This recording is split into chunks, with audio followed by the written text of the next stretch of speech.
Depuis toujours, la peur des robots est présente, celle de se faire remplacer par exemple, celle d'être moins bon, mais aussi juste la peur visuelle qu'ils peuvent procurer. Après tout, c'est pas pour rien que Five Nights at Freddy's cartonne actuellement au box-office, alors que le film est inclus en streaming sur Peacock, le comble, et un animatronique, c'est un robot. Sauf qu'il a été créé dans un but de divertissement, donc le terme est assez large. Et finalement, beaucoup de robots humanoïdes peuvent rentrer dans cette catégorie. Robots que vous avez possiblement vus par le passé, genre Sophia, ça vous dit quelque chose? Eh bien, vous allez vous rendre compte que ce n'est que la partie immergée de l'iceberg, et que des robots qu'on peut considérer comme animatroniques ou non font sacrément peur, et c'est d'autant plus fou quand à la base c'était absolument pas prévu pour. Salut, c'est Léo de la chaîne Techmaker, et aujourd'hui parlons robots terrifiants. Mais déjà, pourquoi ils sont terrifiants en fait? Eh bien, quand on rentre pile poil dans ce qu'on appelle l'Uncanny Valley, ou vallée dérangeante en français. En gros, plus on se rapproche de quelque chose que l'on connaît lors d'une production d'un robot, d'une œuvre, d'une poupée ou que sais-je, au plus chaque micro défaut se ressent beaucoup plus car on a un élément de comparaison parfait à notre vue de tous les jours. Et donc ouais, c'est pour ça que les animaux robots, quand ils ressemblent à de vrais ours, c'est pire que quand ça ressemble à rien du tout. Cette idée n'est pas récente et date des années 70, théorisée par le roboticien japonais Masahiro Mori, qui permet de démontrer ce malaise qu'on peut avoir avec ce genre de bestioles, surtout si elles sont en mouvement. Bref, après cette petite explication, retournons d'ailleurs sur notre tout premier exemple, Sophia.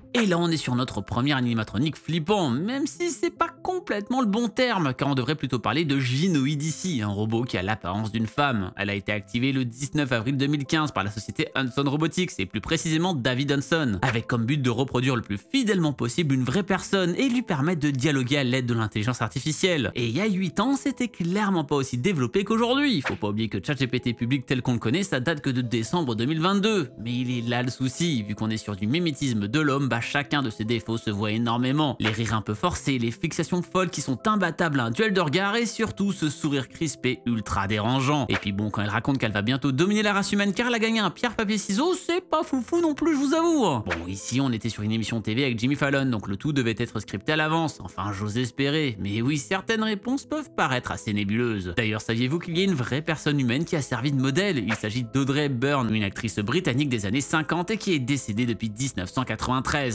Ouais, pas sûr qu'elle ait donné son autorisation du coup. Aujourd'hui, dites-vous qu'elle est réellement citoyenne comme vous et moi, car elle a reçu une vraie nationalité, genre elle a un passeport et tout. En effet, elle a pu obtenir la nationalité saoudienne le 25 octobre 2017. Vous pensez que ça se passe comment du coup à la douane avec elle? Pas simple de pas biper au détecteur quand on est littéralement fait que d'électronique. Depuis tout ça, on n'entend plus trop parler. Enfin si, maintenant il existe aussi Little Sophia par la même boîte, pour être effrayé par tous les âges, youpi. Quelques documentaires ici et là, TF1 en a par exemple sorti un nouveau il y a 3 mois, mais on n'y apprend pas grand chose de nouveau. Je pense que le Covid a malheureusement joué un sacré coup sur son expansion car les regards se sont portés ailleurs. Mais il risque d'y avoir une évolution plus folle avec tout ce qui arrive côté intelligence artificielle, et peut-être que Sophia GPT n'est qu'à un pas de chez nous, en espérant que ça calme ses fixettes tout de même. Erika.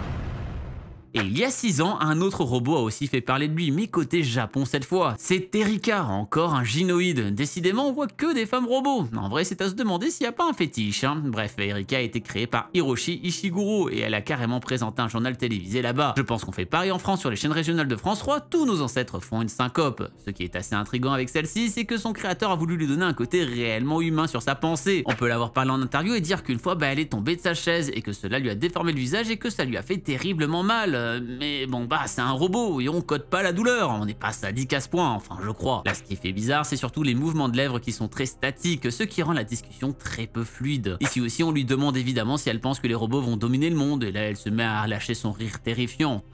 Tout en disant que non c'est une blague. Enfin je ferai quand même pas confiance à ce machin et je pense que le bouton on-off dans le dos reste primordial. D'ailleurs en parlant de boutons, vous savez que maintenant le bouton s'abonner est censé clignoter quand je vous demande de vous abonner à ma chaîne YouTube. Moi perso ça me ferait giga peur, alors je cliquerai vite dessus si je le voyais clignoter, alors abonnez-vous. Enfin, si vous avez la dernière mise à jour de YouTube de votre côté, sinon je passe juste pour un débile. Mais abonnez-vous quand même avant que ça arrive du coup. Laughing Sal.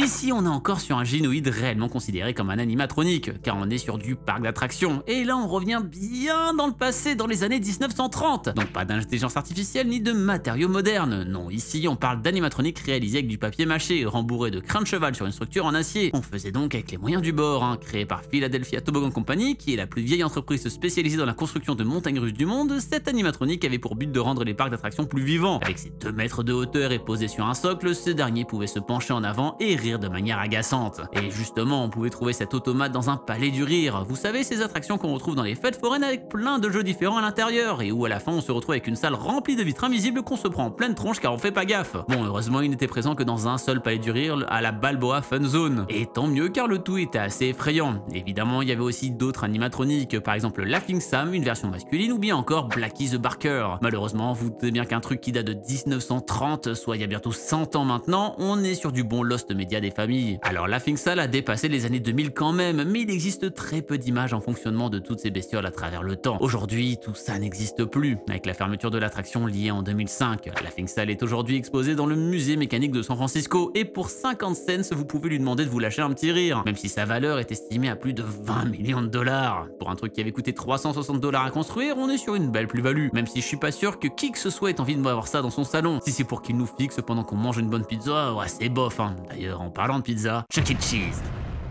Eh bien, on va parler d'une enseigne qui n'existe pas chez nous, et finalement tant mieux, hein. Créé en 1977 à San José, nous sommes sur un restaurant familial avec la possibilité de manger des pizzas entre autres, mais qui propose aussi des activités pour les plus jeunes. Oui, à une époque, c'était assez commun de faire ça, et même en France, on avait bien plus d'air de jeu, qui ne s'est jamais perdu dans la piscine à boules du McDo, même si perso, j'irais jamais faire une analyse ADN là-dedans. Bref, Chuck E. Cheese avait vraiment comme but de moderniser tout ça, et a d'ailleurs été créé par Nolan Bushnell, le cofondateur d'Atari, un énorme éditeur de jeux vidéo de l'époque. On a donc vu beaucoup de machines de salles d'arcade et une envie de rendre le tout plus électronique. Donc quoi de mieux que l'animatronique plutôt que le vrai bonhomme qui enfile un costume payé 2 $ de l'heure. Oui, je suis allé vérifier le salaire minimum en 1977 aux USA. Voici donc la toute première version de la fameuse souris, et quel enfer! Surtout qu'à l'époque, on était sur un format qui sort d'un tableau, donc qui ne se déplace pas mais fait seulement quelques mouvements. On voit très vite une V2 qui rajoute un micro et un cigare, parce que oui les enfants, fumer c'est cool! Les années 80 c'était quelque chose, hein. Avec le temps, il a été de plus en plus développé, au point de finir avec un corps complet. Et là, bah c'est la fête, hein. On rajoute d'autres personnages comme un chien, un canard, un chef cuistot qui a sa moustache qui se barre, et même une copie de Grimace en plus moche et plus terrifiant. Vraiment, fallait le réussir, hein, cet exploit. Et même si la technologie était en vrai novatrice à l'époque et plutôt fonctionnelle, bah, le design qui se veut réaliste et cartoon en même temps rend le tout effrayant. Encore une fois, cette histoire de vallée dérangeante, et surtout qu'avec une explosion de la popularité de Chuck E. Cheese, il y en a eu partout, et donc parfois les animatroniques ont pu avoir certains dérèglements. Un œil qui s'ouvre plus, un giga torticolis, ou bien même la partie basse du bec du canard qui se barre. Ça pour le coup, j'avoue que c'est assez creepy. Peut-être qu'ils peuvent vraiment mordre, on sait pas. Par contre, j'ai dit que ça n'existait pas en France, mais en réalité, bah il y en a eu un, mais un seul en 1984 à Créteil. Et ça a été un flop légendaire, donc ils ont tout de suite reparti pour rester en Amérique du Nord. De nos jours, il existe quand même 36 000 restaurants dans le monde, hein. Mais les animatroniques ont disparu. En effet, depuis 2017, tout est parti à la poubelle pour se recentrer sur des mascottes plus classiques et plus friendly. Et le succès grandissant de FNAF qui montrait que les animatroniques d'animaux sont effrayants a peut-être joué dans la balance car le premier jeu date de 2014. D'ailleurs, la comparaison entre les deux est assez forte aujourd'hui. On sait jamais trop s'il y a eu beaucoup d'inspiration voire du plagiat. Mais bon, au final, si FNAF a copié Chuck E. Cheese au début, ces derniers commencent à le faire aussi, avec par exemple un événement pour Halloween 2023 avec cette affiche qui vous rappellera forcément l'affiche d'un autre film. Même si pour moi, c'est une sacrée occasion ratée de remettre les anciens animatroniques juste pour Halloween et surfer sur la vague du film qui cartonne. Après, j'imagine que c'est trop compliqué à mettre en place. Qui sait où on finit toutes ces abominations? Disneyland.